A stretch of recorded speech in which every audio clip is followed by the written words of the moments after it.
नमस्कार दोस्तों, आपके अपने YouTube चैनल में आप सभी का एक बार फिर से स्वागत है। आज हम लोग घास के मैदान के बारे में पढ़ेंगे, जो कि एग्जाम के पॉइंट ऑफ व्यू से बहुत ही महत्वपूर्ण टॉपिक है और विद गारंटी आपको 15 से 20 मिनट में हम पूरे घास के मैदान याद करा देंगे कि कौन सा घास का मैदान कहाँ पर पाया जाता है।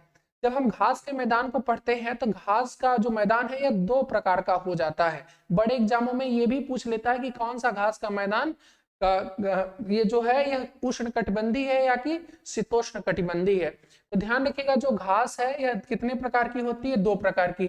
एक होता है उष्ण कटिबंधीय और दूसरा होता है शीतोष्ण कटिबंधीय होता है। जनरली जो घास है ये तो भारत में भी पाई जाती है, किंतु ये दूब वाली घास होती है।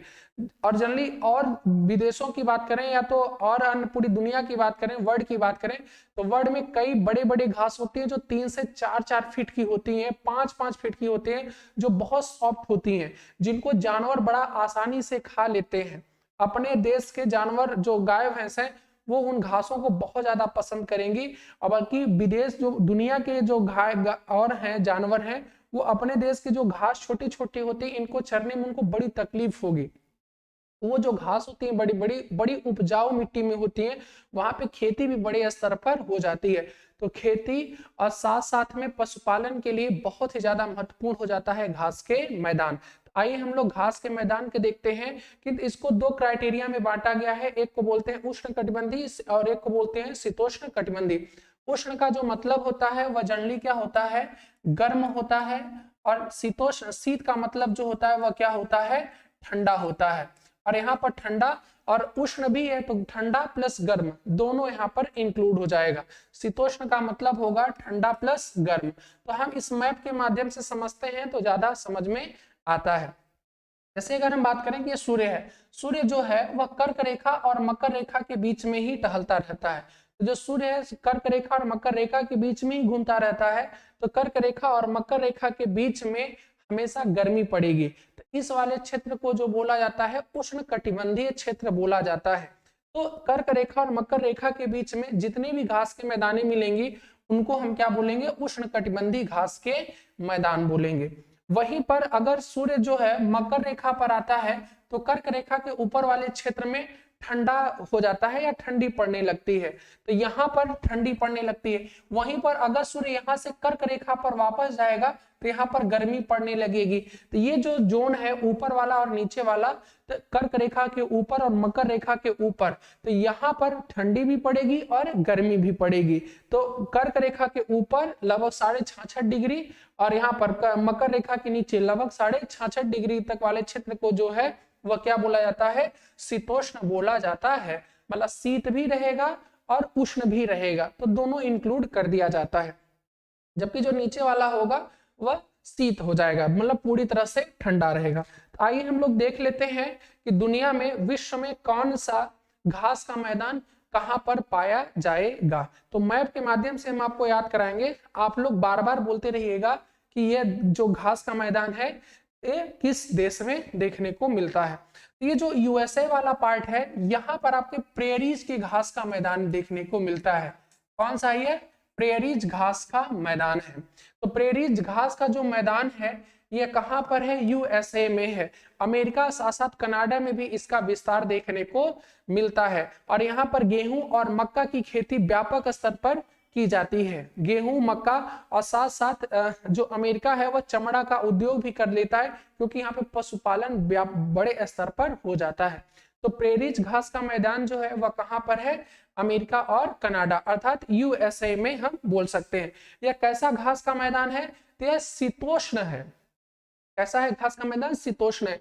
इसके जो बीच वाले क्षेत्र में पाया जाएगा उसे हम क्या बोलेंगे? उष्ण कटिबंधीय बोलेंगे। और उसके ऊपर कर्क रेखा के ऊपर और मकर रेखा के नीचे जो भी घास का मैदान मिलेगा उसे हम शीतोष्ण घास का मैदान बोलेंगे। तो यहाँ पर क्या मिलेगा? प्रेरीज घास का मैदान। ठीक है। इसके साथ साथ ध्यान रखिएगा, यहाँ पर आपका है वेनेजुएला। वेनेजुएला जो है ये स्पेशल नाम रखा हुआ है अपने, इसके यहाँ जो घास का मैदान मिल रही है उसका ये स्पेशल अपना नाम रख दिया है। तो क्या नाम रखा है? लानोज। क्या नाम रखा है? लानोज नाम रखा है। तो लानोज जो घास का मैदान है यह किस देश में देखने को मिलता है? तो वेनेजुएला में देखने को मिलता है। ठीक है। वहीं पर ब्राजील में जो घास का मैदान मिलता है, तो ब्राजील वाले क्षेत्र में जो मिलता है उसे हम क्या बोलते हैं, कंपाज बोलते हैं। क्या बोलते हैं, कंपाज। कंपाज कंपाज घास का मैदान कहां पर है, ब्राजील वाले क्षेत्र में है। यहाँ पर अर्जेंटीना और चिली में आपको देखने को मिलता है एक घास का मैदान, जिसे क्या बोलते हैं, पंपास बोलते हैं। क्या बोलते हैं, पंपास घास का मैदान। तो ध्यान रखिएगा, पंपास जो है यह शीतोष्ण है, लानोज और कंपोज जो है यह क्या है, आपके उष्ण कटिबंधीय घास के मैदान है। बात समझ में आई। तो प्रेरीज कहां पर है, अमेरिका में है, अर्थात यूएसए में है। अगर बात करेगा लानोज, तो लानोज का वेनेजुएला में है। कंपाज की बात करेगा तो कंपाज कहाँ है, ब्राजील में है। और अगर पंपास की बात करेगा तो अर्जेंटीना और चिली वाले क्षेत्र में है, अर्थात दक्षिणी अमेरिका महाद्वीप में, वो भी दक्षिण वाले छोर पर है। चलिए यहाँ पर हो गया। यहाँ पर श्रीलंका है। श्रीलंका अपने जो क्षेत्र श्रीलंका में घास के मैदान पाई जाती है, उसे यह नाम दे रखा है पटाना। पटाना, पटाना घास का मैदान कहाँ मिलता है, तो पटाना घास का मैदान कहाँ पर है, यह श्रीलंका में है। अब ऊपर आते हैं, ऊपर हम आते हैं तो यहाँ पर आपका यूक्रेन है। यहाँ पर कौन सा देश है, यूक्रेन है। ठीक है, तो यूक्रेन और प्लस रूस, यूक्रेन और रूस दोनों में मिलता है स्टेपीज घास का मैदान।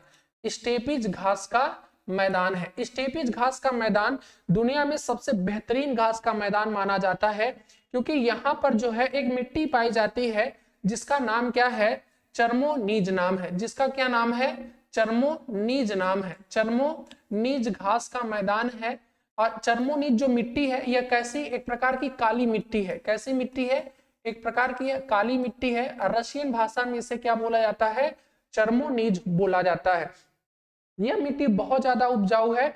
और यहाँ पर स्टेपीज घास के मैदान में जनी छोटे छोटे वृक्ष हैं और ज्यादा बड़े वृक्ष नहीं है, जिसके कारण खेती करने के लिए बहुत अच्छा होता है। मतलब ट्रैक्टर एक बार चल देता है तो पूरा दिन तक चलता रहता है, किसी प्रकार की कोई दिक्कत नहीं होती है। तो यूक्रेन और रूस में बहुत ज्यादा अनाज होता है, इसीलिए यूक्रेन वाला जो मेन क्षेत्र है उसमें स्टेपीज ज्यादा देखने को मिलती है। इसीलिए यूक्रेन को ब्रेड बास्केट ऑफ वर्ल्ड कहा जाता है। ब्रेड बास्केट ऑफ वर्ल्ड किस देश को कहा जाता है, यूक्रेन को कहा जाता है। तो यूक्रेन में जो है वह स्टेपीज घास का मैदान है। यहीं पर एक देश नीचे आप देखोगे, हंगरी है। हंगरी में एक घास का मैदान है, हंगरी में, जिसका क्या नाम है, पुश्तैज नाम है। पुश्तैज, पुश्तैज, पुश्तैज घास का मैदान कहाँ पर है, हंगरी में है। कहाँ पर है, हंगरी देश में है। स्टेपीज जो है यूक्रेन और रूस में है। और ध्यान रखिएगा आपका पुश्तैज जो है ये कहाँ है, हंगरी। हंगरी जो है यूरोप महाद्वीप का एक देश है। यह अपने घास के मैदान का नाम अलग से रखा है, जिसका नाम क्या है, पुश्तैज है। मैं तो यही चाहता हूं कि लोग एक जैसा नाम रख दें, ताकि क्या हो कि बच्चों को याद करने में सुविधा रहे। बट कोई दिक्कत नहीं, ये अपना नाम अपना रखते रहते हैं। ठीक है, यहाँ पे घास का मैदान अफ्रीका में पाया जाता है, जिसका नाम क्या है, जो अफ्रीका में पाया जाता है इसे हम क्या बोलते हैं, सवाना घास का मैदान बोलते हैं। क्या बोलते हैं, सवाना घास का मैदान। तो सवाना घास का जो मैदान है यह कहाँ पर है, उत्तरी अफ्रीका महाद्वीप में है। मतलब अफ्रीका महाद्वीप में उत्तर वाले भाग में देखने को मिलता है सवाना घास का मैदान। और दक्षिणी अफ्रीका महाद्वीप में, यहाँ पर दक्षिण में है, यहाँ पर आपको पाई जाती है एक घास का मैदान, जिसका क्या नाम है, वेल्स नाम है। क्या नाम है, वेल्स नाम है। तो वेल्स घास का मैदान ये कहाँ पाया जाता है, तो अफ्रीका महाद्वीप में दक्षिण अफ्रीका में पाया जाता है। इसके ऊपर बोस्निया है, तो बोस्निया वाले क्षेत्र में पाया जाता है। यहाँ पर एक घास का मैदान मिलता है जिसे हम कहते हैं पार्कलैंड।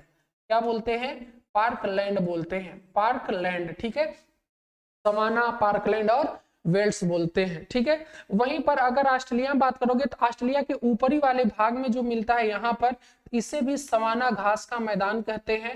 सवाना जो है यह उत्तरी अफ्रीका महाद्वीप में भी मिलता है और उत्तरी ऑस्ट्रेलिया महाद्वीप में भी देखने को मिलता है और उत्तरी ऑस्ट्रेलिया में भी देखने को मिलता है। वहीं पर अगर नीचे आ पाओगे, नीचे, ठीक है, अगर निचले वाले भाग की बात करोगे तो यहाँ पर डाउन्स मिलेगा। डाउन्स घास का मैदान। और ये जो डाउन्स घास का मैदान है, इसी घास के मैदान में कंगारू जो है, जो ऑस्ट्रेलिया का राष्ट्रीय पशु है, जिसका नाम क्या है, कंगारू। कंगारू देखने को बहुत ज्यादा कहां पर मिलते हैं, डाउन्स के घास के मैदान में ही देखने को मिलते हैं। और दक्षिणी ऑस्ट्रेलिया महाद्वीप या ऑस्ट्रेलिया देश के दक्षिणी वाले भाग में ये देखने को मिलते हैं। यहाँ पर एक देश है जिसका नाम क्या है, न्यूजीलैंड। न्यूजीलैंड में आपको घास का मैदान जो है इसका नाम क्या है, कैटनबरी नाम है। क्या नाम है, कैटनबरी नाम है। कैटनबरी जो है ये घास का मैदान कहाँ पर है, ये न्यूजीलैंड वाले भाग में देखने को मिलता है। ठीक है, कोई दिक्कत नहीं होना चाहिए। तो ये सारे के सारे जो घास के मैदान है ये आपको याद होने चाहिए। ठीक है, 4, 5, 6, 7, 8, 9, 10, 11, 12, 13 इन्हीं घास के मैदान से प्रश्न आपके एग्जाम में पूछा जाता है। ब्रेड बास्केट ऑफ जो है वर्ल्ड किसे कहा जाता है, वह यूक्रेन को कहा जाता है। तो एक बार आप लोग बोलिएगा जल्दी जल्दी, लगातार बोलते रहिएगा कि कौन सा घास का मैदान कहाँ पर पाया जाता है। ठीक है, चलिए हम बोलते हैं, आप लोग बताइएगा कौन सा घास का मैदान कहाँ पाया जाता है। प्रेरीज घास का मैदान कहाँ पाया जाता है, तो जो प्रेरीज घास का मैदान है यह कहाँ पाया जाता है, यूएसए में पाया जाता है।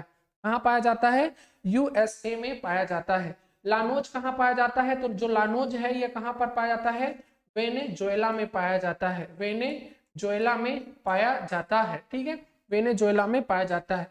कंपास जो है ये कहाँ पर पाया जाता है, तो ये ब्राजील में पाया जाता है। ब्राजील में पाया जाता है कंपास घास का मैदान। आपको देश याद रखना चाहिए। पंपास जो है अर्जेंटीना में पाया जाता है। अर्जेंटीना में पाया जाता है। पराग्वे, उरुग्वे, इधर चिली, कई आप अगल बगल के देशों में भी ये देखने को मिलता है। ठीक है, सवाना जो है ये उत्तरी अफ्रीका महाद्वीप में पाया जाता है और वेल्स जो है दक्षिणी अफ्रीका महाद्वीप में पाया जाता है। पार्कलैंड जो है ये दक्षिण अफ्रीका यहाँ पर देश है, इसके ऊपर बोस्निया है, यहाँ जाम्बिया है। तो कहने का मतलब है कि दक्षिण अफ्रीका के ऊपर जो वाला भाग है उसे हम पार्क लैंड बोलते हैं। श्रीलंका वाला इसको अलग ही नाम दिया हुआ है, इसको क्या बोलता है, पटाना बोलते हैं। ठीक है, यहाँ पे ऑस्ट्रेलिया महाद्वीप में, ऊपरी वाले ऑस्ट्रेलिया महाद्वीप में क्या बोलते हैं, सवाना घास का मैदान। निचले वाले भाग में क्या बोलते हैं, डाउन्स। और न्यूजीलैंड में इसे क्या बोलते हैं, कैटनबरी बोला जाता है। तो लगभग उम्मीद करते हैं कि आपको पूरे ये जो घास के मैदान है वह आराम से याद हो जाएंगे। 4-6 बार बोलिएगा, बार बार बोलते रहिएगा, आपको याद हो जाएगा। और आप ऐसे ही कई टॉपिक जो है वह अच्छे से समझने के लिए हमारे चैनल को सब्सक्राइब कर लीजिए और लाइक जरूर कर दीजिए वीडियो में। और उम्मीद करते हैं कि आपको क्लास बहुत अच्छी लगी होगी। धन्यवाद।